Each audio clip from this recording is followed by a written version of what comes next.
Lebanon का आतंकी गुट हिजबुल्लाह और इजराइल आमने सामने हैं। दोनों जंग के लिए आतुर हैं। लेबनान की राजधानी बेरूत पर ताजा हमला इसी ओर इशारा करता है। इजराइल के हमले के बाद हिजबुल्लाह ने कहा कि वो बदला लेगा। इजराइल पहले से ही गाजा में हमास के साथ युद्ध लड़ रहा है और बेंजामिन नेतन्याहू का देश अब 2 मोर्चों पर 2 आतंकी संगठनों का सामना करेगा।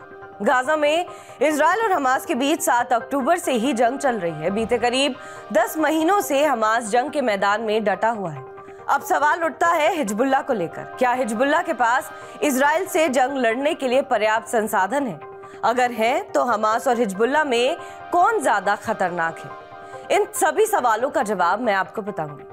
हमास और हिजबुल्लाह दोनों ईरान द्वारा समर्थित हैं। दोनों का मकसद इजराइल को कमजोर करने का है। हालांकि दोनों गुट समान नहीं हैं। हमास के विपरीत हिजबुल्लाह ने आज तक पूरी तरह फिलिस्तीनी हितों के लिए युद्ध नहीं किया है, लेकिन उसने लेबनान में इजराइल के साथ उसका तनाव देखा गया है।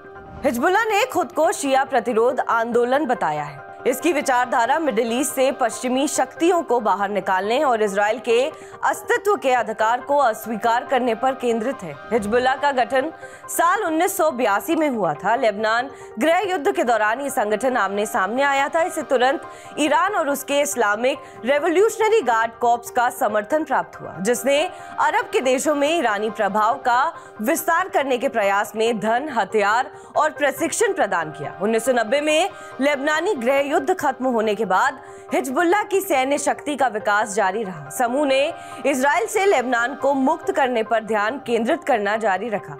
2006 में फिलिस्तीन को आजाद कराने के लक्ष्य की बजाय हिसाब किताब बराबर करने के प्रयास में हिजबुल्लाह ने इजराइल के साथ 5 हफ्ते तक युद्ध किया। उस संघर्ष में 158 से अधिक इजरायली और 1200 से अधिक लेबनानी मारे गए, जिनमें ज्यादातर नागरिक थे। 2011 से सीरिया में गृह युद्ध के दौरान हिजबुल्लाह की शक्ति और बढ़ गई, क्योंकि उसकी सेना ने ज्यादातर सुन्नी विद्रोहियों के खिलाफ ईरान के सहयोगी सीरियाई राष्ट्रपति बशर अल असद की सहायता की। 2021 में हिजबुल्लाह नेता हसन नसरल्लाह ने कहा कि समूह में 1 लाख लड़ाके हैं। उसके पास सटीक रॉकेट और ड्रोन जैसे सैन्य हथियार हैं। एक लड़ाकू शक्ति के रूप में हिजबुल्लाह कई अन्य गुरिल्ला समूहों के विपरीत अत्यधिक ट्रेंड और डिसिप्लिन्ड है।